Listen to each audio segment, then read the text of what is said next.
성도님들, 우리는 유한한 존재지요.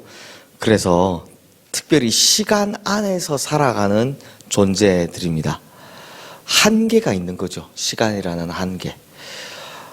그래서 우리 중에 누구도 시간이라는 걸 거스를 수가 없고요. 또 시간 안에서의 삶을 영위하고 있기 때문에 우리가 할 수 있는 것들은 주어진 한정된 시간에서 그 시간 안에서 해야 하는 특징이 있습니다. 그러므로 우리는 뭘 잘 분별해야 되느냐? 내가 할 수 있는 일과 내가 이룰 수 있는 일 뿐만 아니라 후대를 위해서 준비해야 되는 일. 자, 내가 할 수 있는 것과 후대에게 넘겨줘야 되는데 이걸 잘 준비해 주는 일. 그러니까 이걸 정확하게 구별하고 분별하는 지혜가 필요한 겁니다. 그래서 내가 할 수 있는 일에는 최선을 다해서 해야 되고요. 그리고 당대에 할 수 없는 일이나 혹은 시대가 용납하지 못하는 일은 그 다음 세대로 잘 넘겨주는 것이 하나님께서 주신 지혜인 겁니다.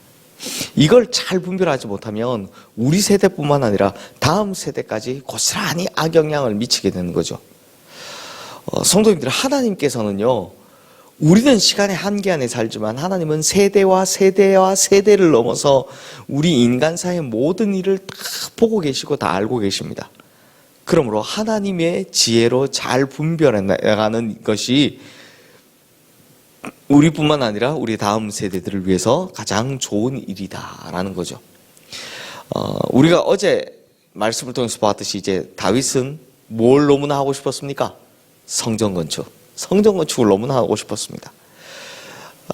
그리고 하나님께서는 다윗의 중심과 그 진심을 너무나 잘 알고 계셨습니다. 하지만 하나님께서는 성전 건축을 막으셨죠. 지금은 그렇게 할 때가 아니다 라는 겁니다. 그리고 다윗에게 말씀하시기를 내가 너와 너의 자손들의 왕위를 영원히 보존해 주겠다라고 오히려 다윗의 집을 지어주겠다라고 축복을 하셨죠. 그리고 그 이후에 일어난 일이 바로 역대상 18장 말씀입니다. 그런데 오늘 읽으셨지만 역대상 18장 말씀 어떻습니까? 전부 다 전쟁 이야기죠. 전쟁 이야기만 쭉 나옵니다. 1절에는 블레셋, 2절에는 모압, 3절에는 소바왕 하다데셀, 5절에는 다메섹, 아람, 12절에는 에돔을 친 이야기가 쭉 나옵니다. 그런데요, 성도님들, 2절 말씀에 보면 모압은 다윗의 종이 되어 조공을 바쳤다라고 하고요. 6절 말씀에도 보면 다메섹, 아람이 다윗의 종이 되어 조공을 바쳤다라고 합니다. 또 7절과 8절 말씀에도 하다데셀의 금방패를 빼앗아서 예루살렘으로 가져왔고 또 힘이 많은 놋을 빼앗았다라고 하고요. 또 10절 말씀에 보면 하맛 왕 도우의 아들인 하도람이 다윗에게 금과 은과 놋과 여러 가지 그릇을 가져왔다라고 합니다. 그리고 11절 말씀 우리 함께 읽겠습니다. 다윗 왕이 그것도 여호와께 드리되 에돔과 모압과 암몬 자손과 블레셋 사람들과 아말렉 등 모든 이방 민족에서 빼앗아 온 은금과 함께하여 드리니라. 자, 이게 무슨 말일까요? 이게 무슨 말이냐? 다윗이 전쟁을 하면서 빼앗아 온 전리품들 모든 것들과 또 주변 나라들이 지금 다윗이 전쟁을 잘하니까 또 자기 원수를 없애주니까 막 고마워서 혹은 이게 내가 이거 안 하면 우리나라도 정복당하겠다 싶어서 바친 조공들, 이 모든 걸 누구에게 드렸다고요? 여호와께 드렸다라는 겁니다. 자, 그럼 이게 무슨 말이냐, 성도님들? 이 모든 것이 다 뭐에 쓰였다? 아까 다윗이 뭐 하고 싶다고 그랬습니까? 성전 건축. 성전 건축을 하기 위한 준비의 도구로 다 드려졌다라는 겁니다. 그래서 8절 말씀 후반부에 보면 누구 이야기가 나옵니까? 갑자기 솔로몬 이야기가 나옵니다. 솔로몬이 그것을 롯대아와 그 기둥과 놋그릇을 만들었더라 라고 이게 어디에 쓰여졌다는 걸 알 수 있습니까? 성전 건축에 쓰여졌다는 걸 알 수 있습니다. 그러니까 하나님께서는 다윗에게 너 성전 건축 때가 아니야 라고 말씀하셨지만 다윗으로 하여금 뭐가 되게 하십니까? 성전 건축을 준비하는 도구가 되게 하시더라라는 겁니다.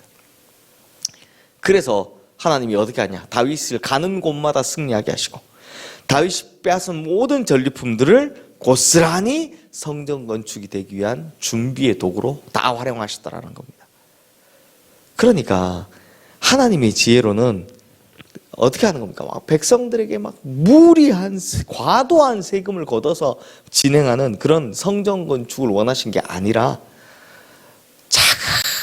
차근 준비하신 방법으로 성전 건축을 진행하셨다는 거죠. 이와 같은 방법으로 성전 건축의 준비는 누가? 선대인 다윗이, 성전 건축은 누가? 후대인 솔로몬이 이루어낸 겁니다. 이게 하나님의 지혜인 겁니다. 그래서 다윗이 얼마나 준비를 잘했는지 이 성경의 곳곳에서 볼 수 있는데요. 역대상 29장 3절 말씀에 보면 내가 이미 내 하나님의 성전을 위하여 힘을 다하여 준비하였나니 라고 이미 다윗이 준비 다 해놓은 걸 볼 수 있습니다. 그래서 열왕기상 6장 7절 말씀에 보면 이 성전은 건축할 때 돌을 그 뜨는 곳에서 다듬고 가져다가 건축하였으므로 건축하는 동안에 성전 속에서는 방망이나 도끼나 모든 철 연장 소리가 들리지 아니하였으며 라고 합니다. 이게 무슨 말이냐? 이미 설계 다 끝내고 밖에서 돌 다 깎아서 준비 다 해서 조립식으로 다 돌로 조립식을 다 만들어 놓은 겁니다. 그래서 예루살렘에 가져왔을 때는 무슨 소리가 안 들린다?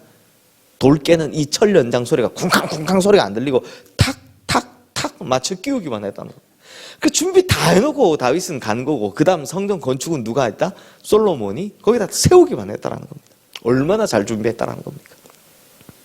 사랑하는 성도님들, 그러므로 우리는 오늘 본문에서 뭘 배울 수 있느냐? 시간 안에서 잘 분별하는 지혜가 필요하다는 겁니다. 그래서 지금 내가 해야 하는 몫과 다음 세대가 해야 하는 몫을 잘 구별해야 하는 거죠. 비록 내가 빛은 보진 못할지라도 잘 준비하는 것조차도 아름다운 일이고 하나님의 뜻 아래에 있는 일인 겁니다. 이게 잘 되어야 됩니다. 특히 교회는, 특히 은퇴하는 목사님과 새로 부임하는 목사님 사이에서는 이게 잘 맞아야 됩니다. 생각해 보십시오. 사람의 눈으로 보면 완전한 역사를 이룬 솔로몬이 더 대단해 보이겠죠. 사람의 눈으로 보면. 그렇죠? 솔로몬 때 세웠으니까. 하지만 하나님 나라 갔을 때 성전 건축의 대업을 이룬 솔로몬보다 제 생각엔 성전 건축 준비한 다윗이 훨씬 더 인정받았을 것 같습니다. 그 준비하는 게 어렵지 사실 세우는 건 뭐 일도 아니었을 테니까요. 그래서 어떻게 보면 보이진 않았지만 다윗이 훨씬 더 위대한 일을 한 것이다 라고 볼 수 있다는 겁니다. 그러므로 성도님들, 하나님은 인간이 볼 수 없는 것 그 이상을 보시는 분이십니다. 그러므로 우리의 인생은 어떻게 보면 누군가는 정말 준비만 하다 끝나는 인생이 될 수도 있겠지만 사실 그건 뭐다? 더 크고 놀라운 하나님의 역사를 위한 사역이다 라는 것을 절대 잊지 마시기를 바랍니다. 그리고 그것이 나중에 이루어낸 사람은 다른 사람들이 보기에는 인정받겠지만 하나님께는 더 큰 인정을 받는 것이라는 걸 절대 잊지 마시기를 바랍니다. 오직 나의 때 하나님께서 뭘 바라고 계실까? 하나님께서 내 시대에 내게 원하는 것은 무엇일까?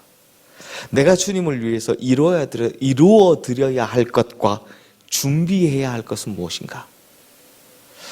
이걸 잘 생각하셔서 하나님의 지혜와 분별함으로 하나님의 뜻에 가장 부합해 나가는 일을 하시는 우리 모든 성도님들 되시기를 주님의 이름으로 축원합니다. 이 시간 오늘 주신 말씀 기억하며 우리 함께 기도하겠습니다.